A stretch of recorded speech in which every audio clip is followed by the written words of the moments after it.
অশোক ক্যাম্পাসে এভিপির অস্তিত্ব আছে, সংগঠন আছে। শুধুমাত্র সমস্যা কেন যাদবপুর ক্যাম্পাসে হচ্ছে এটা আমাদেরকে ভাবতে হবে। যাদবপুর বিশ্ববিদ্যালয়ে এই সমস্যা কেন? বাকি জায়গায় তো অন্যান্য ছাত্র সংগঠন এসএফআইও কাজ করছে, তাদের উপর তো আক্রমণ হয় না। যাদবপুরে এই ঘটনা কেন ঘটছে? আমি শুভব্রত, তুমি বলতে চাইছো যে সংগঠন নেই বলে এভাবে তাণ্ডব চলবে? সংগঠন নেই বলতে এভিপির তো কাজ আছে, এভিপির সংগঠন আছে। কালকে আজকে ফেরসুর, কালকে জিবি মিটিং, সেখানে আমাদের যখন ছেলেরা আক্রান্ত হয় এবং আমাদের ওখানকার ছাত্রনেতা নিখিল দাস তাদেরকে যখন বাঁচাতে যায়, তাকে অস্পৃশ্য, ছোট লোক, ছোট জাত বলে, যারা মেকি দলিত প্রেমের কথা বলে, রোহিত ভেমুলার নাম করে রাজনৈতিক রুটি যারা শেখে, তারা দলিত বলে একজন দলিত ছাত্রনেতার ওপর এভাবে আক্রমণ চালায়। এবং এটা প্রথমবার নয়, বুদ্ধাইনের ট্রাফিক জ্যাম থেকে শুরু করে 12 বছর ধরে এভিপির উপরে একই কায়দায় হামলা চলছে।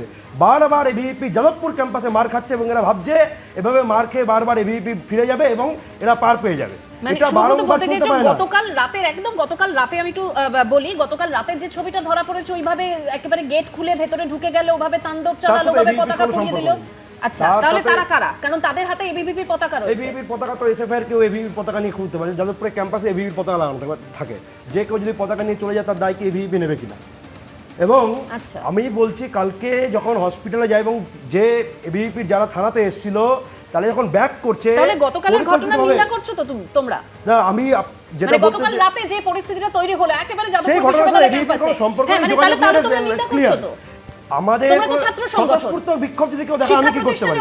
স্বতঃস্ফূর্ত বিক্ষোভ যদি কেউ দেখায় আমরা কি করতে পারি? আগামী দিনে এরকম বিক্ষোভ আরো হতে পারে। তোমরা নিন্দা তো করতে পারো। আরো আগামী দিনে এরকম আমরা যে কোনো ধরনের অগ্নিসংযোগের বিরোধী, একদম এবিপির অবস্থান স্পষ্ট। তাণ্ডবের বিরোধী তো, মানে নিন্দা করছো তো এখানে বসে? আমরা মানে বিশ্ববিদ্যালয় ক্যাম্পাসে ঢুকে যেভাবে গতকাল তাণ্ডব চালানো হলো, তোমরা নিন্দা করছো তো? আমরা তো বলছি অগ্নিসংযোগের বিরোধী, অগ্নিসংযোগের বিরোধী। মানে অগ্নিসংযোগের বিরোধী মানে যেভাবে তাণ্ডব চললো তার বিরোধিতা করছো? তাণ্ডব কি হয়েছে? তাণ্ডব বলে কারো মেরেছে, কারো মাথা ফেটেছে, আমরা দেখি। ও মানে ওইভাবে বিশ্ববিদ্যালয়ে ঢুকে মারধর না করলে ওটা তাণ্ডব নয়, সেটা বলতে চাইছো? কাউকে গিয়ে কিছু করে, গোটা পৃথিবীর দায়িত্ব এবিভিপির নয়।